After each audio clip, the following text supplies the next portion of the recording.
Et voici la vidéo règle de Gentleman Cambrioleur, un jeu de placement et de bluff pour 2 à 5 joueurs à partir de 10 ans. C'est un jeu de Catherine Dumas, Charles Chevalier et Pascal Pellman, édité par Bombix. Au niveau du matériel, eh bien tout d'abord on a la boîte qui va effectivement servir de plateau de jeu. On va la disposer comme ceci.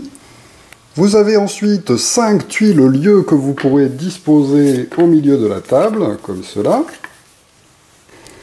5 cartes identité de cambrioleurs qui seront tous utilisées quel que soit le nombre de joueurs. Nous avons Arsène Lupin, nous avons la comtesse de Cagliostro, nous avons Grand Paul, nous avons Beaumagnan et nous avons Dolores Kesselbach. Ce sont tous des personnages de la série de livres d'Arsène Lupin.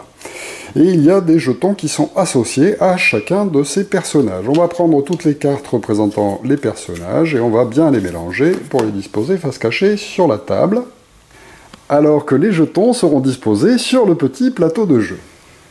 Vous avez ensuite un ensemble de pions spéciaux. Alors il y en a un qui représente un cadenas qui sera placé ici sur le plateau qui a un petit cadenas de représenté. Ensuite nous avons des tuiles avec un tunnel. On en placera une à cet endroit-là et la deuxième tuile tunnel sera disposée à côté du plateau de jeu. Ensuite nous avons un pion taco qui représente une voiture comme ceci, qui sera lui aussi disposé à côté du plateau de jeu. Et enfin, le reste des tuiles sont des tuiles représentant de l'or, c'est un butin. On va en prendre 2 que l'on va placer à l'endroit de la banque, comme ceci, alors que les autres vont être disposés à côté du plateau de jeu. Puis vous avez des jetons coups de pouce représentant un trèfle à 4 feuilles qu'on va distribuer entre les joueurs. Si vous jouez à 2 joueurs seulement, vous en prendrez 4 chacun. Si vous jouez à 3 joueurs, vous en aurez 3 chacun. Et si vous jouez à 4 joueurs, vous en aurez seulement 2 chacun. Il nous reste un ensemble de pions équipements qui seront bien mélangés avant d'être replacés dans la boîte comme ceci, de façon à pouvoir les tirer sans savoir sur quoi on va tomber. En début de partie, il vous faudra en retirer un jeton spécial qui est le jeton brigadier, qui indiquera la fin de partie. On va le mélanger avec les 6 derniers pions de cette pioche. Donc on prend les 6, on mélange le pion brigadier parmi ces 6 avant de les redisposer à la fin de la pioche. Hop. Il ne nous reste plus qu'un pion premier joueur qui sera attribué au joueur le plus jeune autour de la table. Et ensuite, nous allons pouvoir finir la mise en place en mélangeant les cartes d'identité secrète, je vous l'ai déjà dit tout à l'heure, et en distribuant une carte d'identité secrète à chaque joueur autour de la table. Les autres cartes qui ne seront pas distribuées sont remises dans la boîte face cachée, de façon à ce qu'on ne sache pas quels sont les personnages qui n'ont pas été mis en jeu. Pour finir, il ne nous reste plus qu'à tirer des jetons sur le début de cette pioche afin d'en placer 2 faces visibles sur chacun des 5 emplacements du jeu, ainsi que 3 en dessous du plateau sur ces emplacements-là.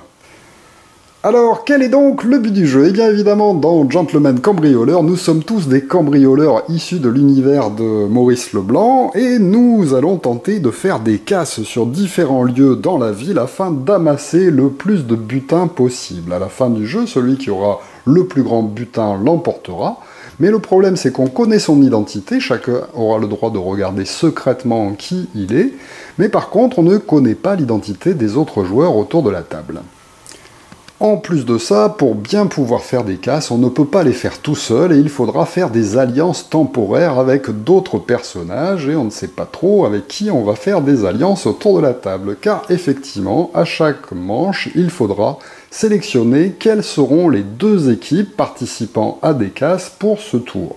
Là, c'est le premier joueur qui va commencer, celui qui a reçu ce jeton, c'est-à-dire le joueur le plus jeune autour de la table, et avant que la partie ne débute, il va devoir justement choisir quelles vont être les alliances, en plaçant 2 jetons de personnages ici, et 3 jetons de personnages là.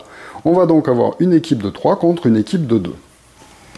Alors, imaginons par exemple que je sois le premier joueur et que j'ai reçu la carte de Dolores, je peux peut-être me dire, bon, bah, je vais faire un peu au hasard, mais je vais me placer en fait dans l'équipe où il y aura plus de monde que dans l'équipe qui n'a que 2 personnages. Une fois que le premier joueur a fait cette sélection, eh bien immédiatement on passe au tour du joueur suivant, c'est le joueur suivant qui va pouvoir jouer son tour normalement. Au tour d'un joueur, celui-ci n'a que deux choix possibles. Le premier va être de placer un jeton sur un des lieux de cambriolage. Le deuxième choix sera d'utiliser un de ces jetons coup de pouce pour déplacer un pion spécial. Le problème, c'est qu'on n'a que deux jetons coup de pouce pour toute la partie lorsqu'on joue à 4, je vous rappelle, à 4 ou à 5 c'est 2, et on en a plus si on joue à moins de joueurs. Eh bien, si on les utilise, on ne pourra plus les récupérer, donc il faudra les utiliser avec parcimonie. Donc la plupart du temps, on va tout simplement placer un jeton sur un casse.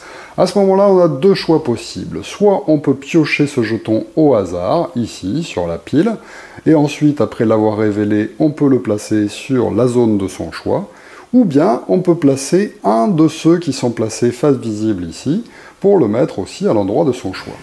Mais comment choisir où placer ces jetons? Eh bien, il va falloir réaliser des casses pour l'emporter. Pour faire un casse, il va falloir disposer sur un lieu les 5 types de jetons équipements qui existent, car c'est seulement avec les 5 équipements qu'on va pouvoir cambrioler. Il y a donc des gants, pour ne pas laisser d'empreinte, il y a de la lumière, évidemment, pour pouvoir voir un peu la nuit. Nous avons un stéthoscope pour pouvoir ouvrir le coffre. Nous avons aussi un grappin pour pouvoir grimper au mur. Et enfin, nous avons évidemment un masque pour ne pas se faire repérer. Il faudra donc réussir à placer sur un lieu les 5 types d'équipements, quelle que soit leur couleur, pour pouvoir faire le casse de ce lieu.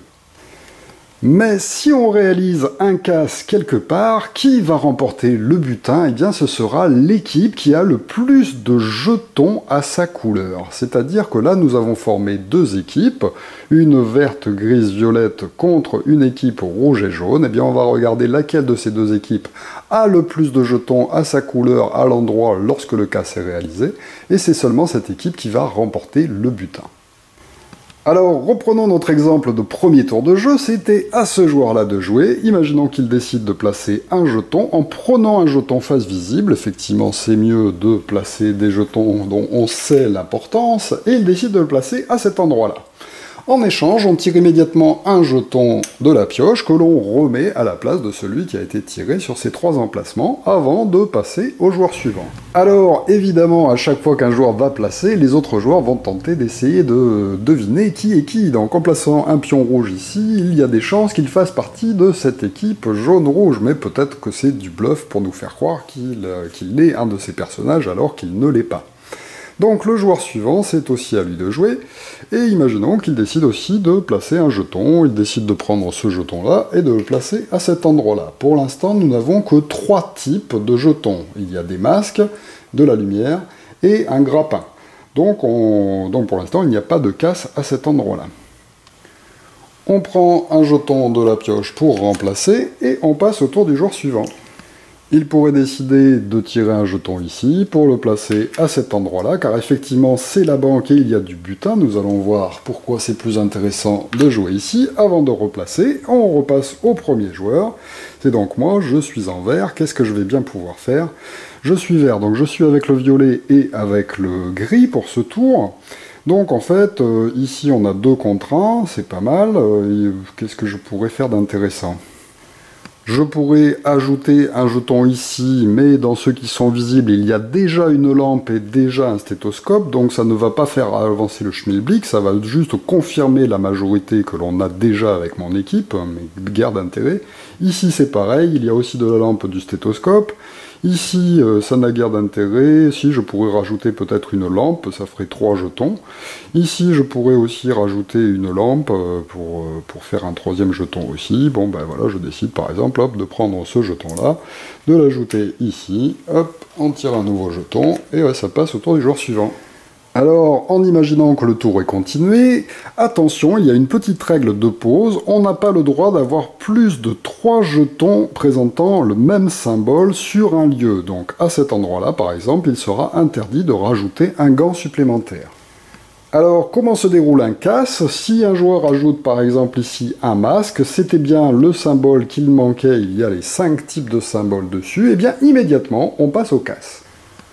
On vérifie alors quelle est l'équipe qui gagne ce casse. Là, nous avons l'équipe jaune-rouge contre tous les autres joueurs. Eh bien, c'est donc cette équipe-là qui va remporter le butin. Mais de combien est ce butin? Eh bien, on va tout simplement ensuite retourner tous les jetons d'équipement qui ont servi au casse, et ça va nous donner le nombre de points de butin à partager entre les joueurs participants à ce casse. Donc là, 1, 2, 3, 4, 5, 6, 7, nous avons donc 7 à distribuer entre les joueurs, auxquels éventuellement vont s'ajouter les jetons spéciaux. Et effectivement, là nous étions sur la banque, il y a donc 2 jetons qui vont s'ajouter pour le partage du butin. On répartit équitablement ces jetons entre les personnages qui ont gagné ce casse. Donc là, il y a 3 personnages ayant participé. On va donc distribuer nos 9 jetons en 3. Ben là, ça tombe juste. Nous avons donc 3 jetons à placer sur chacun des personnages qui a participé au casse. Alors, si jamais ça ne tombe pas juste, si par exemple il y en avait eu 10, eh bien le jeton qui restait était défaussé définitivement. On ne le remettait pas dans la boîte. Alors, en imaginant que ce soit ce joueur-là qui ait provoqué le casse, une fois qu'on a réparti le butin, eh bien on va remettre 2 jetons tirés au hasard sur cet endroit-là, de façon à ce qu'il n'y ait jamais un endroit qui soit complètement vide. Et ensuite, on n'oublie pas bien sûr de rajouter un jeton, puis on va passer le pion de premier joueur au joueur suivant dans le sens des aiguilles d'une montre, et c'est lui qui va sélectionner de nouvelles équipes. Il est en effet obligé de faire au moins un mouvement de pion de façon à ce que les équipes soient différentes. Donc en fonction de sa carte, bien entendu, il va tenter de choisir des alliances qui l'intéressent, car si on est toujours avec les mêmes joueurs qui gagnent, on aura le même nombre de points à la fin, et ça n'a aucun intérêt. Il va donc falloir tenter de séparer en fait les personnages qui rapportent des points pour en obtenir plus qu'eux. Bien entendu, il faut aussi regarder les jetons qui sont actuellement placés pour savoir comment tirer son épingle du jeu. Il pourrait par exemple décider d'échanger ces 2 jetons-là, voilà, comme ça fait 2 équipes différentes, et en fonction de ce qu'il a joué, on peut tenter petit à petit de deviner qui il est pour l'embêter un peu. Alors attention, lorsqu'on effectue un casse à un endroit où il y avait du butin supplémentaire, ces jetons spéciaux, eh bien on va vérifier que sur toutes les tuiles, il n'y ait plus de jetons spéciaux comme ceux-là. S'il n'y en a plus, eh bien on va immédiatement en remettre 2 à cet endroit-là. Après avoir fait son choix, eh bien c'est le joueur suivant qui joue. Effectivement, à chaque fois qu'on va sélectionner les équipes lorsqu'on a reçu ce jeton-là, eh bien ce n'est pas nous qui allons jouer immédiatement, c'est le joueur d'après. Alors, parlons maintenant des autres jetons spéciaux. Nous avons le cadenas qui est placé sur le musée en début de partie. Effectivement, si un joueur place un jeton sur cet endroit-là et qu'il y a les 5 types différents, eh bien il n'y aura pas de casse car le musée est fermé à clé. Pour pouvoir enlever ce cadenas, il faudra que plus tard, un joueur joue un jeton coup de pouce. Lorsqu'on joue un jeton coup de pouce, on va remettre celui-ci dans la boîte, et en échange, on aura le droit de bouger, en fait, un jeton spécial dont le jeton cadenas fait partie. Donc par exemple, je pourrais défausser ce jeton-là pour décider d'enlever le cadenas, et je vais le replacer immédiatement ailleurs sur une autre tuile qui sera elle aussi bouclée tant que le cadenas sera à cet endroit-là. Alors au moment où on retire sur le cadenas, si jamais il y a ce qu'il faut pour pouvoir faire le casse, eh bien le casse se déclenche immédiatement. Comme d'habitude, on vérifie quelle est l'équipe qui a le plus de jetons. C'est l'équipe verte et jaune qui a plus de jetons que l'autre équipe. Cette fois-ci, c'est donc une équipe de 2 qui l'emporte. Attention, par contre, il y a 7 jetons, ce qui fait qu'on ne pourra pas en distribuer un qui va être disposé à côté du jeu, éliminé directement. Et ensuite, les 6 jetons seront répartis entre les 2 personnages. Donc 1, 2, 3 pour le vert et 3 pour le jaune. On retire 2 nouveaux jetons au hasard qu'on place sur ce lieu, et ensuite le jeton de premier joueur est passé au joueur suivant qui va à nouveau sélectionner des équipes, et ainsi de suite. Que peut-on faire d'autre avec ces jetons coup de pouce? On peut aussi les utiliser pour les jetons de butin. Effectivement, nous l'avons vu, ça permet de déplacer un jeton butin. Donc je pourrais prendre un ou plusieurs jetons butin qui se trouvent au même endroit pour les envoyer sur un autre endroit, par exemple sur lequel je suis plus majoritaire. Ou bien je peux décider aussi de prendre un jeton provenant de la réserve des jetons butin pour le placer sur n'importe quelle tuile. Je peux le rajouter ici, ou bien le placer sur une tuile qui n'en a pas. Je vous le rappelle, si un casse est fait et qu'on donne les jetons butin à partager aux joueurs et qu'ils disparaissent, on vérifie s'il y a encore des jetons butin. Là par exemple, il y a un jeton butin ici, donc on n'en rajoutera pas. Si par contre il y a un deuxième casse qui est fait et qu'il n'y a plus de jetons butin, à ce moment-là, on rajoutera de nouveaux jetons butin sur la banque. Qu'y a-t-il comme autre pion spécial? Il y a ce pion-là, qui est un pion de bouche d'égout. Si on utilise un de ces pions jetons coup de pouce, on pourra déplacer la bouche d'égout sur un autre endroit, ou bien prendre la deuxième bouche d'égout et la placer à un autre endroit. Alors qu'est-ce que ça va faire? Eh bien ça va faire que les deux lieux qui ont des bouches d'égout vont se retrouver reliés et que la totalité des jetons qui se trouvent sur les deux lieux va être pris en compte pour un casse général des deux tuiles à la fois. Donc là par exemple en plaçant ici le jeton, eh bien j'obtiens les 5 symboles différents. On va donc effectuer un casse sur la totalité de ces deux endroits, on vérifie quelle est l'équipe qui a le plus de jetons, comme d'habitude, etc. Et lorsqu'on aura fait cette répartition de jetons entre les joueurs, eh bien celui qui a provoqué le casse, alors c'est soit le joueur qui a placé ce jeton ici pour provoquer le casse immédiatement, soit le joueur qui a complété un des deux endroits pour que le casse se réalise, eh bien ce joueur qui a provoqué le casse va choisir en fait lequel des deux jetons de bouche d'égout il va retirer pour le replacer en fait dans la réserve. Comme toujours, on replacera 2 jetons sur chacun de ces lieux avant que le jeton premier joueur passe au joueur suivant qui sélectionne les nouvelles équipes. Enfin, dernier jeton disponible, nous avons le jeton taco. Alors celui-ci, toujours pareil, il faut encore utiliser un jeton coup de pouce pour pouvoir l'utiliser. On pourra le placer à un endroit et lorsqu'il arrive à un endroit, on va sélectionner un des jetons qui s'y trouve pour l'envoyer à l'endroit où il y a le cadenas. Alors attention, quand on fait ça, bien sûr, on peut tenter de prendre des majorités aux autres joueurs, et surtout d'envoyer des jetons qui vont se retrouver bloqués par le cadenas. Je vous rappelle qu'il faudra à nouveau utiliser des coups de pouce pour pouvoir enlever le cadenas de l'endroit où il se trouve pour le placer ailleurs. Alors, cas particulier, bien sûr, si quelqu'un envoie le cadenas sur l'endroit où se trouve la bouche d'égout, eh bien les deux lieux seront fermés, on ne pourra pas réaliser en fait de casse tant que ce jeton au cadenas ne sera pas enlevé, ou bien qu'on déplace, je vous rappelle qu'on peut toujours dépenser un jeton pour déplacer en fait le jeton bouche d'égout et le placer ailleurs. À ce moment-là, c'est ces deux nouveaux lieux qui seront mis en lien. Et le jeu se poursuit ainsi jusqu'à ce qu'un joueur tire le jeton brigadier qui se trouve dans les 6 derniers pions que l'on a placés en début de partie. Alors dès qu'on le tire, eh bien la partie prend fin immédiatement. Alors ça peut être si on le tire directement, puisque je vous rappelle qu'on peut toujours tirer ici à la place de là. Si on n'a rien qui nous intéresse là, on peut décider de tirer là au hasard pour placer à un endroit, mais par contre on sera obligé de placer ce jeton, ou bien de prendre un de ces jetons pour le placer, et après l'avoir placé, on tire pour remplacer. Si à ce moment-là, hop, on tire le jeton brigadier, on s'arrête et on regarde qui a gagné la partie. On compare alors les piles de jetons butin. Chacun révèle ensuite sa carte, et évidemment, c'est celui qui a le plus de jetons butin dans sa pile qui l'emporte. Si jamais ce joueur n'existe pas autour de la table, ça peut arriver, c'est rare, mais ça peut arriver, à ce moment-là, c'est évidemment le joueur qui aura le plus de jetons en dessous qui l'emporte. Si jamais il y a une égalité entre des joueurs, eh bien à ce moment-là, on comparera celui qui a le plus de trèfles, c'est celui qui a gardé le plus de jetons coup de pouce, qui l'emporte. En cas de nouvelle égalité, eh bien on va regarder les pions qui ont été récupérés par les personnages, et on va regarder qui a le plus de pions à sa couleur, et c'est celui qui en aura le plus qui l'emportera.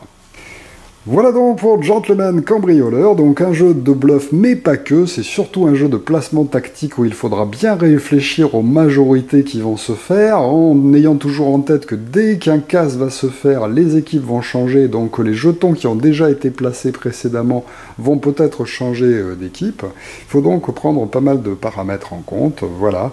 Un excellent jeu qui fait bien réfléchir, alors qui plaît aussi à toute la famille, mais qu'on peut jouer aussi entre joueurs chevronnés qui aiment bien beaucoup réfléchir. Les illustrations sont superbes, et voilà, merci de m'avoir suivi, et à très bientôt pour une nouvelle règle de jeu. Au revoir.